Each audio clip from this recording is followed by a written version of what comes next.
after a 14.4-second pit stop. So now all of the leaders, including Waltrip and Gant and Allison and Richard Petty, have made their final stops, and there goes Richard Petty.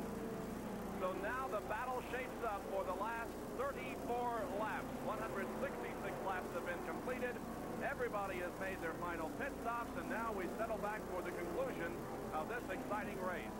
The official word from NASCAR Timing and Scoring: Bobby Allison is the leader, Richard Petty second, Darrell Waltrip third, and Harry Gant is fourth. Well, Waltrip had the shortest pit stop among all of the leaders, and he needed it because he was not as fast on the track as Allison and Petty have been for the past couple of 100 miles. Now, the way to make a fast pit stop is you don't change as much rubber as you would normally like to do. You'd like to get new rubber all the way around. Well, they did not do that. So Waltrip and his team, Junior Johnson heads it up. They make the guess that maybe the tires they have will be good enough. They don't have as fresh a rubber as some of the other top teams, but maybe it'll work out. Well, now that these final stops have been concluded, let's get the assessment on all of them from Dick Berggren. Very good stops, every single one of them. All the top teams did well on their last stop. However, Bobby Allison took on 4 tires when he came in. Richard Petty took on 4 tires when he came in. Darrell Waltrip took on only outside tires when he came in. So Waltrip's car may well be at a handling disadvantage as this race closes down because it's only got fresh rubber on the outside of the race car. Looking statistically at these final pit stops, Bobby Allison was in for 29.7 seconds, Petty for 30.4, Darrell Waltrip for only 14.4 seconds. Bobby Allison, the leader, down the backstretch. Second place belonging to Darrell Waltrip, and third is Richard Petty. Darrell Waltrip is considerably behind, just about a straightaway link now between first and second position. We'll try to get an interval here as they come around. I'll get the stopwatch on Bobby Allison. Here he comes, moving high through turn number 4 into the tri-oval in front of 30,000 spectators that have gathered here. Here is Bobby Allison completing lap number 169. And Darrell Waltrip coming through turn number 4. So it's about a 12-second advantage for Bobby Allison. Well, Waltrip and Petty have gone at it in the last couple of laps since Darrell came out of the pit area. When he first came out, Petty had the advantage on him. Darrell came out and filed into third position as he blended into the pack. He then proceeded to catch Richard Petty despite that rubber disadvantage that Dick Berggren refers to. But since that time, neither one of them has really flexed the most muscle. They've been side by side, they've been back and forth, and they've traded the position about 3 or 4 times in the last couple of laps. Richard Petty up there where traditionally Richard Petty seems to like to run. A familiar sight in NASCAR racing. Richard Petty right up against the outside cement. He's always been quick up there, no matter how short the track is or how much shorter the track is. If you run down on the bottom, Petty has always been tough up along the barrier. Richard Petty's best finish this year was his second at the Richmond 400, the second race of the year. Has not, of course, had a victory on the Winston Cup circuit so far this year. He also finished second at Atlanta and took home a second-place finish at Pocono International Raceway in the Mountain Dew 500. So Richard Petty looking for victory here this afternoon, runs in second position. Now Darrell Waltrip is in third. Here is Ron Bouchard in the pit area, and the number 47 Stacy Buick. Ron from Pittsburgh, Massachusetts, one of the Eastern drivers. In fact, the only Eastern driver in the Grand National Racing on a steady basis. Ron Bouchard started this race in 20th position, qualifying at 159.264 miles an hour. Ron is 38 years of age. Bouchard was also the only rookie in the history of Grand National Stock Car Racing to win a race on a super speedway. He did that in something like only his 11th or 12th race ever in the big cars. Well, Richard Petty has now moved well ahead of Darrell Waltrip. Darrell appears to be slowing on the racetrack. In fact, dropping down to the low side of the racetrack as if he might be making a pit stop. So Richard Petty moves well out ahead now of Darrell Waltrip, firmly establishing himself in second position. Waltrip was also signaling his crew with hand signals the last time he came to the tri-oval. There is Waltrip on the right-hand side of your screen momentarily way down out of the racing groove. He wouldn't be there if he was at top speed coming out of the second corner. He now approaches the backstretch where normally he would move right up along the wall. Closing in behind him is Kyle Petty, and I believe that's Harry Gant, followed closely by Ricky Rudd, Ricky Rudd also. But Waltrip is not entirely off the pace, but certainly not to a pace that would please Junior Johnson. Junior Johnson concerned about his driver, Darrell Waltrip. The report is that he may have dropped a valve in that car that has caused it to run sour on him. He is well down to the inside of the racetrack, and the faster cars are moving around. So it's looking pretty bleak here for Darrell Waltrip. Leader continues to be Bobby Allison. Second place belongs to Richard Petty, and now third is Harry Gant as battles continue out there on the racetrack. This really plays into the hands of Gary Nelson and Bobby Allison. Gary, of course, Bobby's crew chief. What are the chances that both Petty and Waltrip had was to hook up in a draft and go after Bobby? But obviously, that's not going to happen. And we get further information on the Waltrip situation from Dick Bergeron. We have confirmation from the Mountain Dew crew that they do in fact believe that Darrell Waltrip has dropped a valve. That means that he's now running on 7 cylinders. It also means he's got a very serious engine problem going on. All right, so Darrell Waltrip remains out on the track, but at reduced speed, and has fallen from third position to out of the top 10 at this point. The average speed of the race is 133.34 miles an hour with less than 25 laps to go. There is the leader, Bobby Allison, in car number 88. Allison has led most of this race. He had early challenges from Cale Yarborough and from Richard Petty, but Bobby Allison has pretty much dominated this race here this afternoon, Larry, on these high banks. And I'll tell you, Allison has looked good on the super speedways this year. He really has. He swept, of course, both of the races at Daytona this year. 2 of his other wins on the 2.5-mile racetrack in Pocono. It doesn't have a bank like this, but nonetheless a big racetrack. You know, earlier in the broadcast, we also commented that it looked like Bobby wanted to break away from the rest of the pack. As we look at Jeff Bodine and Benny Parsons, 2 more of the drivers running in the top 5, to be specific, now 4th and now 5th, as they go to the high side of Darrell Waltrip. Benny Parsons runs 4th, Jeff Bodine 5th. We commented earlier that Allison looked like he wanted to break from the pack.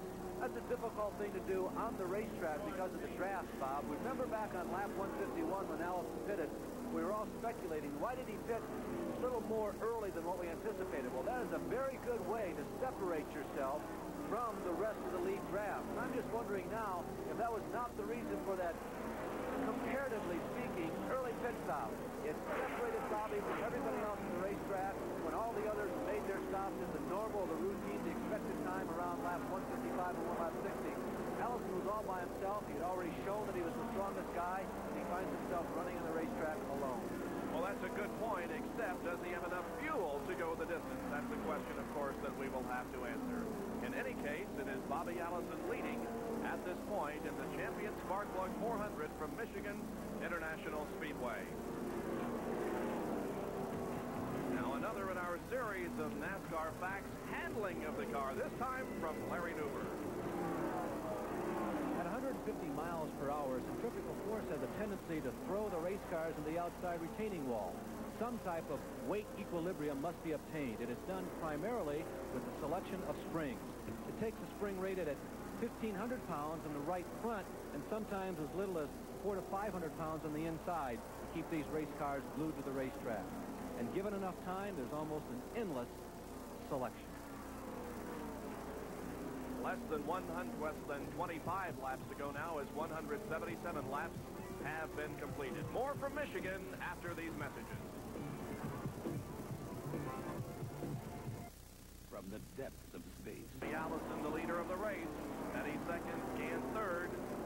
4th place belongs to Benny Parsons, and 5th is Jeff Bodine. We'll try to get an interval here between 1st and 2nd position as Bobby Allison, running high in turn number 4, moves off of it onto the tri-oval here in front of us as he crosses the start-finish line to complete 180 laps, 180 complete. The interval is somewhere around 3 seconds, it looks like, between Bobby Allison and 2nd place Richard Petty. Petty do it, Larry? I'm not sure that he can. Allison has looked awfully strong this afternoon. No, I don't believe that if that race car is there, the number 88 Gatorade machine continues continues to operate at peak efficiency. I don't think anybody in the racetrack all day today, save for Cale Yarborough, could have handled him. Cale was pretty quick also. Cale's very tough here, but I think Bobby's got this one. But you've raised an interesting question. That's fuel. The tanks hold 22 gallons. From time to time, other factors have a tendency to detract a little bit from that maximum fuel capacity.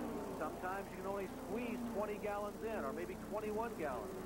Well, most of the cars expect to get about 4.5 miles a gallon. And Bob, listen to this. If you take 49 laps, that turns out to be 98 miles. Allison has got to be getting right at about 4.5 miles per gallon to be able to go the 99 miles it would take on a load of fuel. I think they're playing it reasonably close, but they're an experienced crew. They've been dealing with this fuel consumption situation all season long. They miscalculated a little Talladega, and I would suggest it's pretty unlikely they're going to miscalculate 2 races in a row. I think they got it. Well, we'll see in a few laps, as 182 have now been completed. 18 laps to go here. Bobby Allison, the leader, started this race from 10th position, qualifying at 160.829 miles an hour. There are 2 cars between Allison on the left and Petty on the right, and that is the interval somewhere between 3 and 4 seconds. And it looks like the interval may be increasing as Bobby Allison flashes down the backstretch. Well, Allison has a clean racetrack, so he does not have to worry about the draft of Petty. And Petty is really in a bind right now. There's nobody else out on this speedway who can help him. He's got to do it all on his own. The cars running, sort of the leaders of the second echelon, you might say, right now, are Parsons, of course, and Bodine, and they are nowhere near Richard Petty, so he's got nobody to hook up with. He's just got to turn up the wick and go after Bobby all by himself. Richard is a very, needless to say, experienced race driver. That interval, at least visually, hasn't changed too much in the last couple of laps. But I'll tell you one thing, there used to be an adage, and I suppose it still exists, that if Richard Petty is on the racetrack and in the lead lap at the halfway point of any race, you better watch him very closely. And I suggest that's still the case. Petty is not losing ground to Allison, and we may want to watch this one closely. I'm not so sure that he's picked up a little bit, Bob. Here comes Richard Petty off at the 4th turn onto the tri-level. The interval last time was just about 3 seconds, maybe a little less. And now our own stopwatch indicates that the interval is 3.0, so it's exactly 3 seconds. Well, this has been a very safe race so far. We had a multi-car tangle on the backstretch early in the race. It knocked out a couple of cars, and then Robin would call hit the wall in turn number 4 and damaged her machine, but there have been no injuries so far.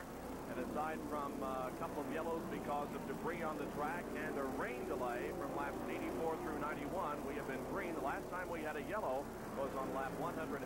That was because of a piece of debris, a tire specifically, that was in the 3rd turn. Now Bobby Allison crosses the start-finish line here in just a second. We'll again get an interval. There is, he crosses the line, and Richard Petty crosses the line. It's down to 2.8 seconds, or really about the same that it has been the past few laps. 15 laps to go in this Champion Spark Plug 400. Can Richard Petty catch Bobby Allison? We'll answer that when we come back.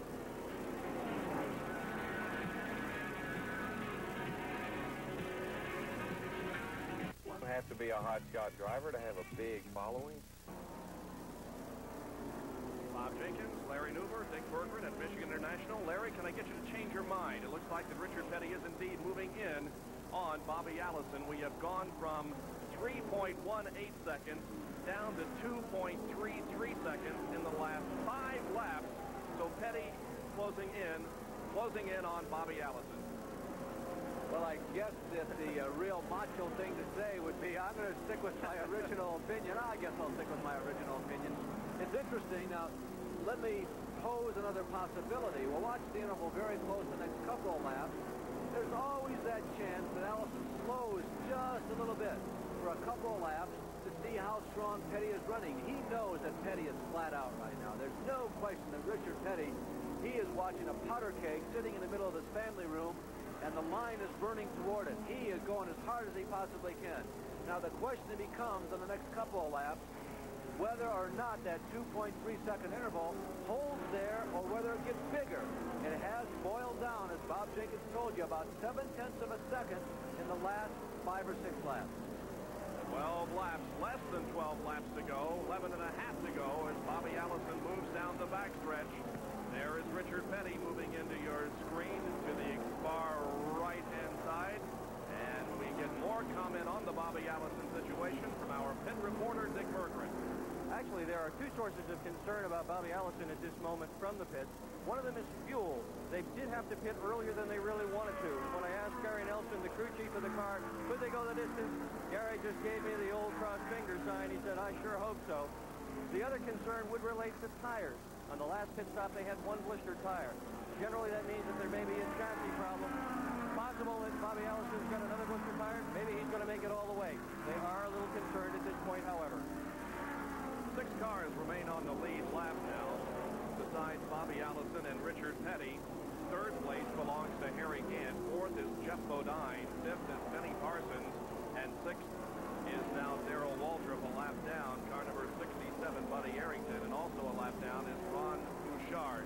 Here is Gant in car number 33 running in 3rd position. And a fine performance this afternoon in that Skoal Bandit Buick. Harry Gant started in 15th place and is now 3rd with 160 mile-an-hour qualifying speed. There is Bobby Allison, and the interval is down to 2.1 seconds. So he has shaved about a full second off in about 7 laps or so. We looked at Harry Gant just a couple minutes ago, or a couple seconds ago, a comment about Harry. In the last 15 races here at Michigan International, he's participated in them. He has had 14 top 10 finishes. There is Bodine in 50, the Performance Connection race car, and Benny Parsons in his brand new ride. They'll run selective races the rest of the year. They have been swapping paint back and forth for nigh on the 20 or 30 laps right now. They're running 4th, they're running 5th, and these guys are going at it hot and heavy, and they could well cross the start-finish line side by side for 4th and 5th in this race. They run behind Harry Gant, who runs a comfortable 3rd position and a good performance here this afternoon, and a rapidly closing Richard Petty onto the leader, approaching the leader, Bobby Allison. We've seen some good racing on the Speedway this afternoon all through the event, but really there has not been a battle for the lead for the past several laps because of Allison's advantage. This battle here for 4th place, the best one on the track right now, between Jeff Bodine and Benny Parsons. Bodine in the number 50, Benny Parsons in the black number 55. Both of those cars putting a lap on Charlie Baker in car number 19. Charlie spun earlier in the race, but kept on going, did not have to make a pit stop. Mark Martin is out there also on the racetrack, as is the number 42, driven by Ronnie Thomas. The interval is down to 1.8 seconds. 1.8 seconds, and there are now 8 laps to go. We'll try to get an interval on them next time around, but we have less than 8 laps remaining, or 16 miles to go in the Champion Spark Plug 400, with Bobby Allison in 1st and Richard Petty in 2nd position. Both of those cars up high on the racetrack near the outside retaining wall in turns 3 and 4 onto the tri-oval. Here is Bobby Allison. Right ahead of him is the number 40, driven by Joe Boer. The interval is 1.5 seconds, so it's been clipped off 0.3 of a second in the last lap. He is catching him, and we will keep an eye on the situation. We will have for you the final 7 laps when we return to the Champion Spark Plug 400. Michelob. Welcome back to Michigan. We have less than 5 laps to go, and here is the situation.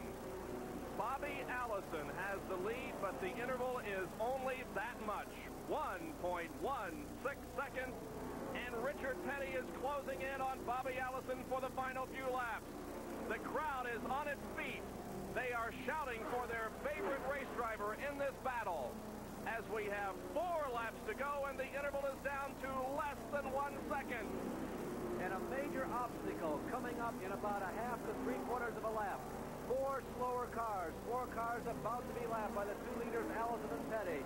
Obviously, the guy with the advantage as you move towards slower traffic is the guy following. He's got more time to make decisions. He also has the opportunity to make maybe some of those judgment calls that Allison simply won't have the opportunity. The crowd stands, everybody up and down pit row stands up. Everybody in attendance watching with a very peeled eye as the slower traffic is up in the racing lane. It delays Bobby Allison as he comes to the tri-oval. He needs to make a decision. Will he squeeze up along the wall or try to pass to the inside? He goes to the high side of the damaged number 9 of Bill Elliott and goes on his way. Harold Kinder was raving frantically at those slower cars to move toward the inside and let Allison and Petty go around, and all of them did. Now down the backstretch, the interval is 1/2 a second, and Richard Petty is closing in.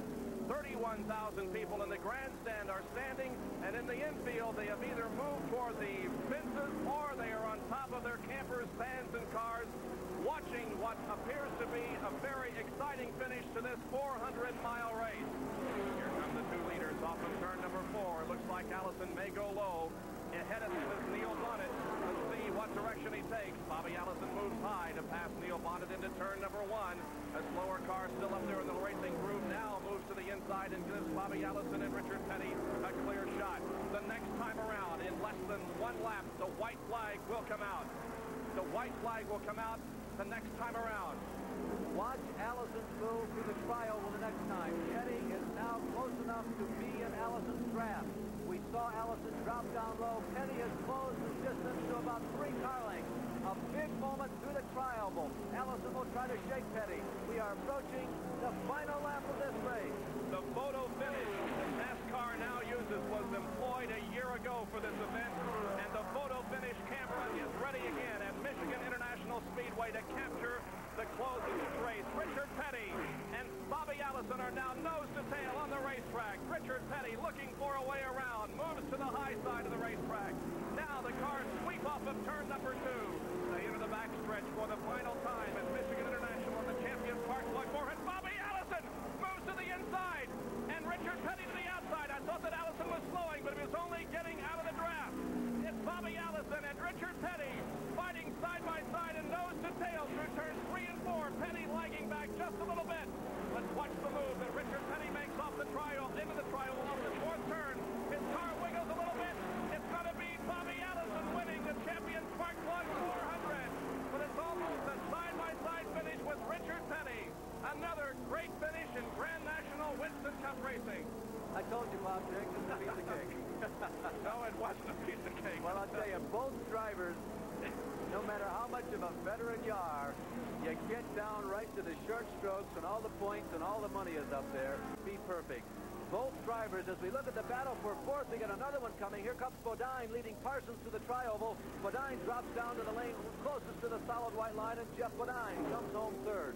Started to comment that both drivers, Allison and Petty, had little miscues coming out of the 4th turn. Bobby did his first, Richard did his second, and I thought for a second that just that little error that Bobby committed, which scuffed off a lot of speed, might have been enough to do it for Richard. But Bobby called it.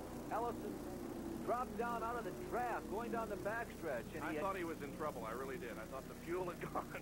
Again, he left Richard in a situation where it was everything underneath the hood of the number 43 car. No help from anybody.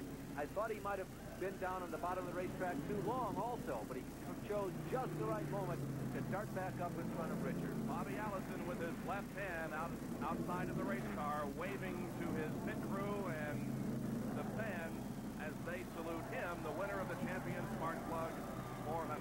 Bobby Allison, there is the interval. They were kind of blurred as they went by, but at least we showed you the interval of the victory that Bobby Allison had this afternoon over Richard Petty, less than a car length. Bobby Allison in the Gatorade Buick pulls the car into victory lane.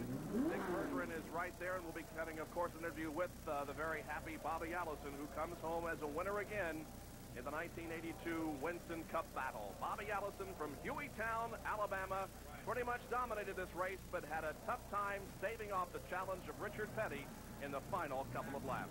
Well, Allison picks up victory number 6. He has never been ahead of Darrell Waltrip in terms of the number of wins this year, except early in the season. Bobby, of course, started the year out by winning at Daytona, but Waltrip began to pick up a head of steam as we rolled into April and May. And Bobby's been chasing Darrell in terms of the number of wins all year. He's one behind again now. He's got 6 wins to Darrell's 7. He now has 65 career wins and ranks right up there with David Nurse and Cal Yarborough. Scarborough, Richard Petty, and Darrell Waltrip among the most winning drivers in the history of NASCAR racing. As Bobby Allison climbs out of his race car, let's throw it down to Dick Bergeron. I'm going to ask you amid an awful lot of applause, Bobby Allison is climbing out of his race car. Congratulations, Bobby. Being kissed out by his wife, Judy, getting a drink of Gatorade here while he tries to get himself a little bit together. Bobby, a great race. Thank you very much. A real thrill. I'm telling you, Richard was strong, but we were trying to save just a little bit in case we had to get into a race with them there. We felt like it'd be better if we could just stretch it and beat them. But if we had to race them one-on-one, I had to keep the tires cool down. So, you know, we just had everything go our way, really. Toward the end, the move on the last lap where you dropped down, what was that all about? Well, I just didn't want him to get a good slingshot on me after running that far and that long. I think that anyone would have tried to protect their lead. I didn't cut them off or anything. I was a couple car lengths in front of them. But I did pull over where he couldn't draft on me and get a slingshot on me. And then coming off of 4, I got sideways a little bit. It kind of surprised me. I think it did him, too, but he just didn't have anywhere to go, and our car had him beat today. Robert Yates' engine. I tell you, we turned that thing almost 8,000 all day long, and it ran like a jewel all day. How close was the fuel situation, Bobby? You going to take a drink of Gatorade before he answers that one? Yeah, I don't think we're really too close. You know, Gary has really worked hard on the mileage, and also the crew has worked real hard. They've done a great job for me all year, and they made sure they had enough in it, and we were confident of that. Toward the end, were you dropping back? Was Richard catching up, do you think? Well, really, he was catching me, but we were trying to save just a little bit. I had run over something earlier there around 150 laps and messed the tire up, and you know, we had to pit before we really wanted to, and that fouled our whole race plan up, and I wanted to make sure my tires were cold enough, and I had enough left if I had to race them that I'd be able to. Well, you sure raced them right down to the checkered flag. Congratulations, Bobby Allison, winner here today at Michigan. Thank you, and I want to dedicate today's race to Bill Gardner, Jr., whose birthday is today. Happy birthday, Bill, and also hello to all the gang at home and to Bonnie up there in Charlotte. And for those of you who don't know, Bill Gardner owns this race car. Yeah. Right now hold that. You gotta hold it. Oh, my goodness. It's going on television. Happy birthday to Bill, and happy birthday to our score, John Sennett, who is celebrating a birthday today. And congratulations to Bobby Allison, who won the Champion Spark Plug 400. We'll be back in a moment.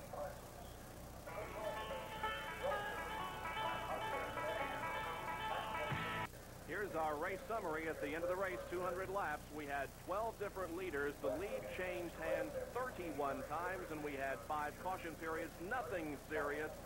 The average speed of the race, 136.454 miles an hour. The race took 2 hours, 45 minutes, and 53 seconds to run. The winning margin, well, it's really too close to start and stop a stopwatch. That is the margin of victory that Bobby Allison had over Richard Petty. Another exciting conclusion to a NASCAR Grand National race. Back with some closing comments after this.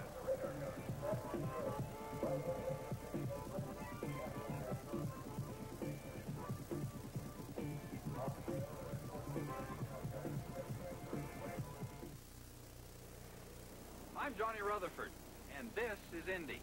Once a year I work here, pushing my race car to the limit to get here, the winner's circle. I've made it 3 times. Last time in the Pennzoil Chaparral. It takes quite an oil to protect that engine. But then Pennzoil's quite an oil. That's why I use it to protect all my cars.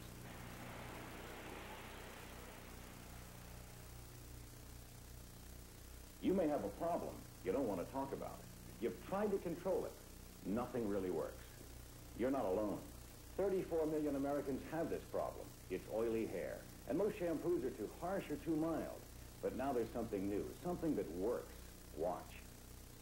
If you have oily hair, you have a different kind of sebum. And all the detergent in the world won't change it. Now there's a new kind of shampoo. For oily hair only. Foho. Made with a blend of natural ingredients. To control and normalize oily conditions. We drop oily sebum into Foho shampoo. Look how it breaks up the oil so fine. So fast. So clean. It lifts right out of your hair.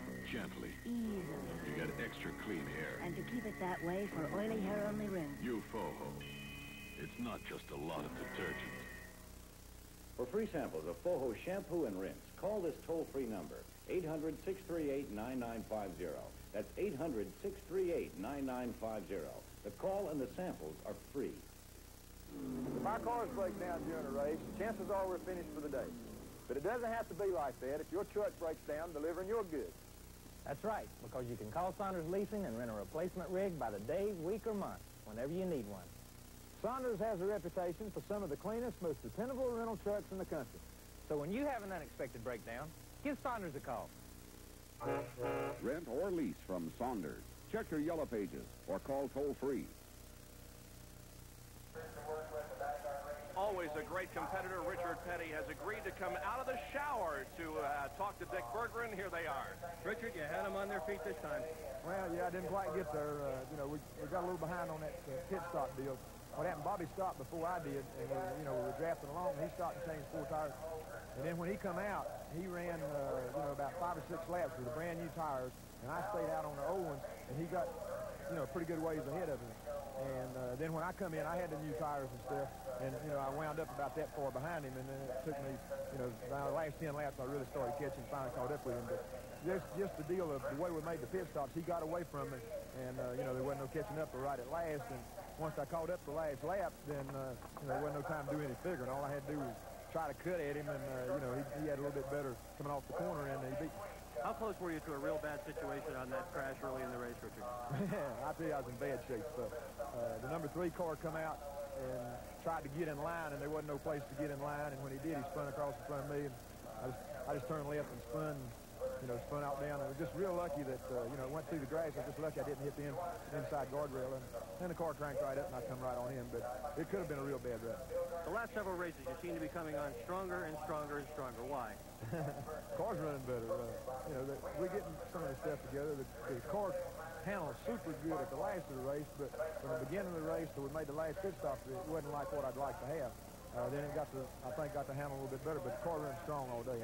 The engines and the combination of the boys that putting in the chassis and stuff, the last 4 or 5 races just been a whole lot better than what they've been in the past. And, now we've got Kyle off on another car, even though he's still having trouble there.